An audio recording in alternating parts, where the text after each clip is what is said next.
सबका सवाल।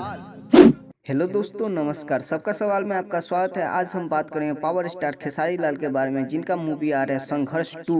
तो उसी विषय में हम बात करेंगे, तो हमारे वीडियो में बने रहिए।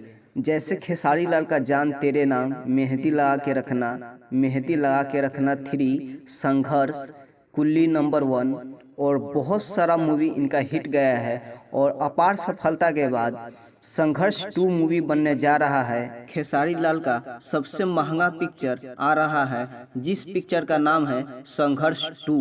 अपार सफलता के बाद बनने जा रहा है संघर्ष 2, जिसका बजट है 1 करोड़ नहीं, 2 करोड़ नहीं, 3 करोड़ नहीं, पूरे 5 करोड़ का मूवी बनने जा रहा है। इस मूवी में कौन हीरोइन काम करेगा अभी तक पता नहीं चला है, जैसे कि काजल लखमानी, अमरपाली, प्रियंका पांडे और बहुत सारा हीरोइन है। और कौन काम करेगा अभी तक पता नहीं चला है। जैसे पता चलेगा आप लोग को जरूर अपडेट देंगे। इसी तरह का भोजपुरी का नया नया अपडेट पाने के लिए हमारे चैनल को सब्सक्राइब कीजिए और बेल आइकन को जरूर दबाइए।